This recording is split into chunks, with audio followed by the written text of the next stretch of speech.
Hello friends, welcome back to my channel cook with Somi. இன்றைக்கி நீங்கள் idli batter எப்படி செய்கிறதுங்கிறத பற்றி பார்க்க போகிறீங்க. இது வந்து பிகினர்ஸ்க்கு ரொம்ப யூஸ்ஃபுல்லாக இருக்கும். நான் எக்ஸாக்ட் மெஷர்மெண்ட்டு இதில் கொடுத்துருக்கேன். வாங்க வீடியோக்குள்ளே போகலாம். இப்போது நம்ம ஒரு பெரிய பாத்திரத்தில் இந்த சைஸ் அளவுக்கு கப்பில் நான் 4 கப் அளவுக்கு இட்லி ரைஸ் எடுத்துக்க போகிறேன். இன்னொரு பாத்திரத்தில் நான் வந்து அதே டம்ளரில் 1 கப் அளவுக்கு உளுந்து எடுத்துக்க போகிறேன். இது ரெண்டையும் தனித்தனியாக ஊற வச்சு அரைச்சிக்கலாம். நீங்கள் கிரைண்டரில் அரைக்கிற மாதிரி இருந்தால், மிக்சியில் அரைக்கிற மாதிரி இருந்தால் நீங்கள் ஒன்றா கூட போட்டுக்கலாம், ஒன்றும் பிரச்சனை இல்லை. இது வந்து 1 டேபிள் ஸ்பூன் அளவுக்கு வெந்தயம். நான் இதை அரிசியிலே போட்டு ஊற வச்சுக்க போகிறேன். இப்போ இதை நல்லா வாஷ் பண்ணிக்கலாம். அரிசியும் உளுந்தையும் நல்லா வாஷ் பண்ணிவிட்டு அரிசியை விட கொஞ்சம் அதிகமாக தண்ணி பிடிச்சி ஊற வச்சு ஓவர் நைட் ஃபுல்லாக ஊற வச்சிடலாம். ஊற வச்சு அடுத்த நாள் மார்னிங் நம்ம அதை அரைப்போம். நான் இதை கிரைண்டரில் தான் அரைச்சேன். நீங்கள் மிக்சியில் அரைக்கிற மாதிரி இருந்தால் நீங்கள் வந்து ஒட்டுக்கா போட்டு அரைச்சிக்கலாம், ஒன்றும் பிரச்சனை இல்லை. ஃபஸ்ட்டு நான் உளுந்து ஆட்டிட்டு தான் அடுத்தது தான் நான் அரிசி எப்போவுமே ஆட்டுவேன். உளுந்து கொஞ்சம் ஸ்டிக்கியாக இருக்கும், அதனால் ஃபஸ்ட்டு உளுந்து ஆட்டிட்டு அதுக்கப்புறம் அரிசி ஆட்டினீங்கன்னா உங்களுக்கு வாஷ் பண்ணுறப்ப கொஞ்சம் ஈஸியாக இருக்கும். உளுந்துக்கு கொஞ்சம் கொஞ்சமாக தண்ணி விட்டு அரைச்சிக்கலாம்.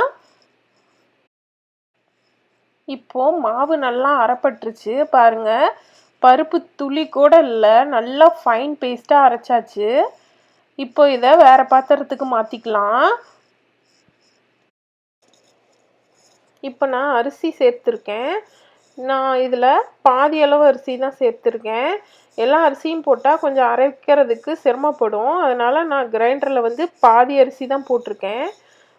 இதில் கொஞ்சம் கொஞ்சமாக தண்ணி விட்டு நல்லா அரைச்சிப்போம். அரிசி வந்து கொஞ்சம் நரன்னு இருந்தால் போதும், ரொம்ப பேஸ்ட்டாக இருக்கணும்னு அவசியம் கிடையாது. கொஞ்சம் கொஞ்சமாக தண்ணி விட்டுக்கணும் அடிக்கடி, இல்லைன்னா ரொம்ப கெட்டியாச்சுன்னா கிரைண்டர் அரையாது, அப்படியே ஸ்ட்ரக் ஆகிடும். அதனால் அடிக்கடி கொஞ்சம் கொஞ்சமாக தண்ணி விட்டுட்டே இருங்க. இப்போது நல்லா அரைச்சிருச்சு மாவு பாருங்கள். கொஞ்சம் நரன்னு இருந்தால் பரவாயில்ல. இப்போ இதை வேறு பவுலுக்கு மாற்றிக்கலாம். இப்போது இதை மிச்சம் இருக்கிற அரிசி எல்லாத்தையும் போட்டு நல்லா அரைச்சிப்போம். அதையும் இதே மாதிரி நல்லா ஃபைனாக இல்லாமல் கொஞ்சம் நரன்னு இருந்தால் பரவாயில்ல, அந்த மாதிரி அரைச்சிக்கலாம். அரைச்சி அதையும் எடுத்துப்போம். நான் இது எல்லாத்தையுமே ஒரே பவுல்லையே போட்டு கலந்துக்க போகிறேன்.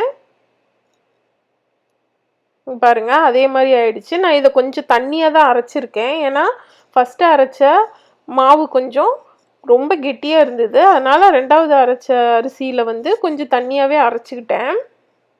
இப்போ அதையும் இதில் சேர்த்து நல்லா மிக்ஸ் பண்ணிக்கலாம்.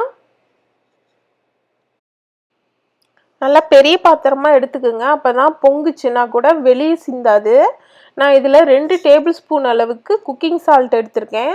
அதை நல்லா ஆட் பண்ணி நல்லா மிக்ஸ் பண்ணிப்போம். நல்லா மிக்ஸ் பண்ணி இதை வெளியிலே வைங்க, ஃப்ரிட்ஜுக்குள்ளே வச்சிடாதீங்க, அப்புறம் பொங்காது. வெளியில் வச்சு ஓவர் நைட் வச்சிங்கன்னா நல்லா பொங்கிடும். நல்லா பொங்கி மாவு நல்லா ஃப்ளஃபி ஆகிடும். அதுக்கப்புறம் நீங்கள் இட்லியோ தோசையோ வாத்துக்கலாம். இது நல்லா பொங்கி இருந்தது. நான் இதை நல்லா மிக்ஸ் பண்ணிவிட்டு இதில் கொஞ்சமாக நான் எடுக்கிறேன், உங்களுக்கு தோசை விட்டு காட்டலான்ட்டு. இப்போது இதில் கொஞ்சம் தண்ணி சேர்த்து கொஞ்சம் நல்லா கரைச்சிப்போம். இந்த கன்சிஸ்டன்சியில் தோசைக்கு எடுத்துக்கணும். நான் இதில் கொஞ்சமாக உப்பு சேர்த்துருக்கிறேன், உப்பு பத்தலை, அதனால் உங்களுக்கு உப்பு பத்தலைன்னா இப்போ ஆட் பண்ணிக்கலாம். மாவுலேயே ஆட் பண்ண தேவையில்லை, ஆல்ரெடி ஆட் பண்ணி தான் இருக்குது. நான் இப்போ உங்களுக்கு தோசை ஊற்றி காட்டுறேன்.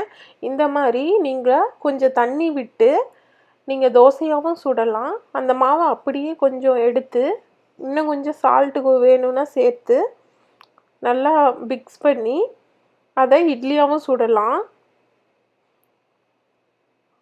இவ்வளோதாங்க, ரொம்ப சிம்பிளாக ஈஸியாக செஞ்சிடலாம். பார்க்க தான் ரொம்ப கஷ்டமாக இருக்கும், மாவாட்டுறது ரொம்ப ஈஸி தான். நீங்களும் உங்கள் வீட்டில் ட்ரை பண்ணி பாருங்கள். எப்படி இருந்துச்சுன்னு எனக்கு கமெண்டில் சொல்லுங்கள்.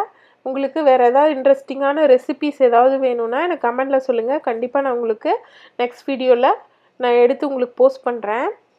மீண்டும் ஒரு இன்ட்ரெஸ்டிங்கான ரெசிபியோடு இல்லைன்னா விலாகில் உங்களை சந்திக்கிறேன். அது வரைக்கும் பாய்.